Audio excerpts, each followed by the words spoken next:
Hola, soy Irene Herrero del programa de Agricultura y Alimentación Sostenible de la Sociedad Española de Ornitología, SEORLAIF, y voy a hablaros del espacio para la naturaleza como herramienta para asegurar la salud y la función de los agroecosistemas.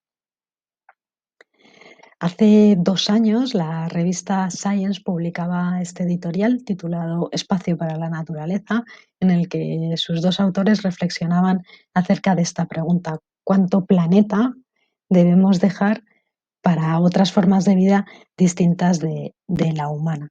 Es una cuestión central en esta situación de crisis ambiental en la que nos encontramos.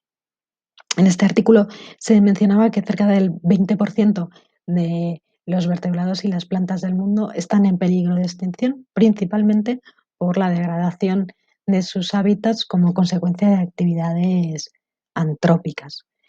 También se hablaba de esa capacidad que tenemos para modificar, derivar los flujos de los ecosistemas y aprovechar la biomasa de otros seres vivos en lo que llamamos cultivos y ganado. Precisamente ese ganado ahora mismo constituye el 60% de la biomasa total de mamíferos que hay en el planeta. Y si tenemos en cuenta que nosotros, los humanos, constituimos un 36% de esa biomasa, no de esa, sino de la restante, quedaría solo un 4% de biomasa para repartirse entre 5.000 especies de mamíferos silvestres. Esto ejemplifica una situación insostenible, tanto desde el punto de vista ético, por el propio valor intrínseco que tienen esos seres vivos con los que compartimos espacio, como desde un valor práctico. Esos seres vivos en los ecosistemas tienen funciones, eh, realizan funciones que repercuten en nuestro beneficio o sin las que no podríamos directamente sobrevivir. Eso hace que los autores de este editorial califiquen la situación de extremadamente preocupante. En el caso concreto de los sistemas agrícolas, la situación es equivalente. En Europa, las poblaciones de aves ligadas a la agricultura han disminuido casi un 60% desde 1980. Lo veis en esta gráfica que desgraciadamente seguramente habréis visto en muchas más ocasiones. Esta línea naranja representa la evolución de las poblaciones de aves comunes de medios agrícolas. Pero no es una situación exclusiva de las aves, se reproduce en otros muchos grupos, por ejemplo, en los insectos. Aquí tenéis una representación de la evolución del indicador europeo de mariposas de pastizales, que refleja una disminución de cerca de un 40% de estos organismos en los últimos 30 años en los pastos europeos. La principal causa de estas pérdidas de biodiversidad agrícola es la intensificación de la agricultura, la intensificación del uso de estos suelos agrícolas.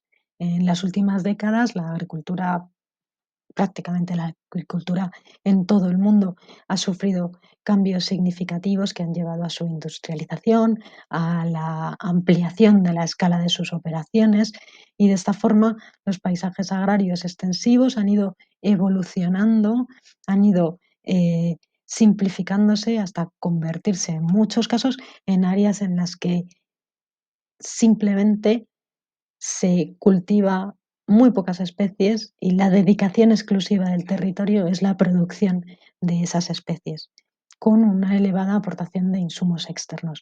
Esta intensificación y esta simplificación ha hecho que desaparezca la mayoría de la biodiversidad asociada a estos paisajes. Entonces, ¿a qué nos referimos cuando hablamos de espacio para la naturaleza en este contexto de sistemas de paisajes agrarios simplificados? Bueno, pues nos referimos a esto, a zonas que no se cultivan, como pueden ser linderos, como pueden ser irregularidades del terreno con vegetación seminatural, barbechos o estructuras, cualquier tipo de hábitat que se deja de gestionar o que se gestiona, pero con la finalidad de mantener y de fomentar la implantación de la biodiversidad. Son áreas Muy importantes porque proporcionan eh, alimento, refugio, áreas de reproducción, pero además es que permiten que se implanten especies que de otra forma no podrían estar en esos paisajes porque no pueden sobrevivir a las condiciones tan duras que se crean en las áreas cultivadas por las operaciones que se realizan en ellas. Volvemos otra vez a por qué es importante que estos organismos estén ahí, no solo por la parte ética que ya hemos hablado, por su propio valor intrínseco, sino porque además tienen un valor utilitario. Estos organismos generan una serie de beneficios que son necesarios para el mantenimiento de las comunidades humanas. Estos beneficios son los servicios ecosistémicos. En este esquema tenéis una traducción de un esquema de servicios ecosistémicos del artículo de Zhang y colaboradores de 2007, Servicios y contraservicios ecosistémicos en la agricultura, y en él se pueden ver todos los servicios ecosistémicos relacionados con un agroecosistema. Estos servicios, en verde están los servicios, estos son los servicios que apoyan la producción agrícola en los agroecosistemas y estos servicios son los servicios que emanan de esos agroecosistemas.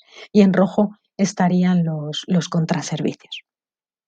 Eh, Estos servicios son esas contribuciones de las que os hablaba de los seres vivos, contribuciones que realizan a través de sus propios procesos vitales en los ecosistemas y que pueden ser beneficiosos en el caso de los servicios y dañinos o pueden provocar perjuicio en el caso de los contraservicios. No todos estos servicios y contraservicios están presentes o igualmente presentes en todos los agroecosistemas. Depende de la estructura que tengan estos agroecosistemas, depende de la composición que tengan estos agroecosistemas. Por ejemplo, los ecosistemas altamente simplificados, altamente intensificados, tienden a perder los servicios y tienden a maximizar los contraservicios o externalidades de estas actividades intensivas. Porque los ecosistemas agrícolas intensivos, como podemos ver en este otro esquema, están especializados en la producción del cultivo. Entonces, todas las operaciones que se hacen, todo lo que se hace va encaminado a optimizar este servicio. Y en esta optimización de este servicio se limitan o incluso se elimina la provisión de otros servicios. Sin embargo, en un agroecosistema que haya sido restaurado, en un agroecosistema en el que se haya conseguido fomentar la biodiversidad a través de este espacio para la naturaleza, pues se consigue que además del servicio de producción del cultivo se puedan ofrecer otra serie de servicios igualmente valiosos para para las comunidades. A esto es a lo que llamamos agroecosistemas multifuncionales, porque tienen más funciones más allá de la simple producción de un cultivo. Como os decía, para la recuperación, para la restauración de estos servicios, para la restauración de esta multifuncionalidad en los agroecosistemas, pues se necesita recuperar la biodiversidad. Y para recuperar la biodiversidad es necesario un umbral mínimo de complejidad de paisaje, es decir, un umbral mínimo de estos elementos para implantación de la biodiversidad. Porque la relación entre esta complejidad del paisaje y la biodiversidad no es una relación lineal, es una relación que tiene esta forma, habiendo un umbral a partir del cual se empieza a recuperar esta biodiversidad, se empieza a recuperar un poco la función de estos agroecosistemas. La ciencia ha marcado este umbral mínimo alrededor de un 10, un 15%, por debajo del cual los beneficios no son tales y por encima del cual se empieza a recuperar la función. La recuperación, además de este espacio para la naturaleza, debe distribuirse ampliamente en el territorio porque hay servicios, hay funciones de los ecosistemas que ocurren a distintas escalas espaciales, dependiendo de la propia escala espacial que tengan las especies que están implicadas. Por ejemplo, un servicio de polinización producido por un insecto tiene una escala espacial y un servicio de control biológico realizado por una gran rapaz tendrá otra escala espacial simplemente por la propia escala de los seres vivos que lo proveen. La recuperación de estos espacios para la naturaleza en los agroecosistemas permitiría que nuestra agricultura pudiera convivir con esa biodiversidad asociada y podría permitir que estuviéramos hablando de paisajes agrícolas multifuncionales que, además de la producción, tuvieran otras funciones. Esto es especialmente importante porque en Europa el 50% de la superficie del territorio está ocupada por sistemas agrícolas. No podemos permitir que la mitad del territorio esté dedicada solo y exclusivamente a una función, porque ese territorio lo necesitamos para que nos provea de otras funcionalidades que son tan necesarias como puede ser la provisión de alimentos o de materiales, eh, a través de la producción agraria. Se trata, por tanto, de un tema bastante importante y, como tal, la PAC, la Política Agraria Común Europea, ha incluido desde hace años herramientas eh, dedicadas a favorecer la presencia de la biodiversidad en los agroecosistemas. Están los requisitos legales de gestión, las buenas condiciones agrarias y medioambientales o la famosa ecologización o greening del periodo anterior 2014-2020. Sin embargo, y desgraciadamente, los resultados de estas medidas han sido prácticamente nulos, como demuestran numerosos estudios, como este que os he traído aquí, que es un informe del Tribunal de Cuentas Europeo que declara que la contribución de la política agraria común durante el periodo anterior ha sido completamente incapaz de frenar el declive de la biodiversidad en los sistemas agrarios.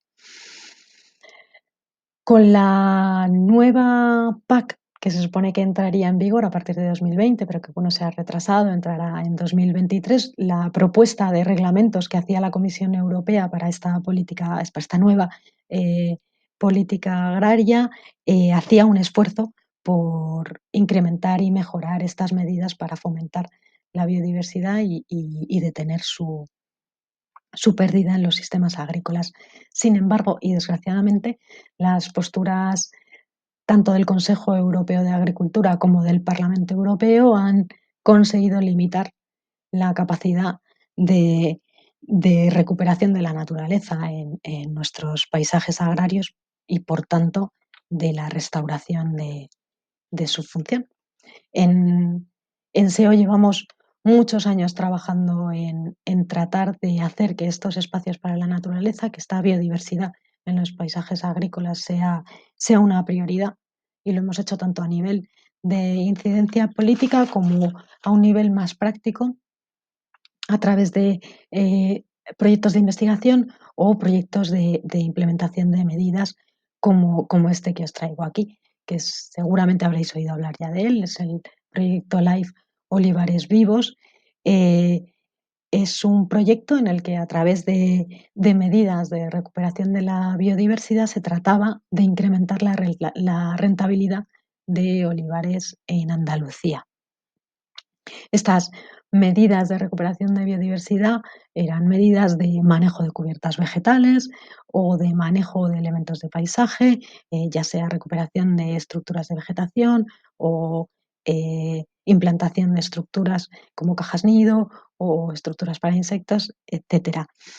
Los resultados de estas actuaciones han sido muy positivos, con alrededor de 40 productores y productoras implicadas y con alrededor de 400 hectáreas de olivar restaurado, en los que se consiguió, por un lado, un mejor balance de costes-beneficios, porque esos servicios que proveía la biodiversidad restaurada en esas explotaciones hacían que la necesidad de inputs fuera menor. Por tanto, el balance costes-beneficios se mejora. Pero, por otro lado, además, se aporta al producto un valor añadido. Se convierte en un producto sostenible, se convierte en un producto respetuoso con la naturaleza, que puede ser comercializado de una forma distinta y que le aporta ese valor añadido. Otra cosa muy importante de este proyecto es que trabajamos con productores y productoras, porque si bien es muy importante hacer incidencia a nivel político, si bien es muy importante avanzar en el conocimiento científico del funcionamiento de los agroecosistemas, también es muy importante trabajar con los agricultores y las agricultoras que, que están, son al fin y al cabo los que van a gestionar estos territorios y es con ellos con los que también es muy importante trabajar. Muchas gracias y si tenéis cualquier pregunta.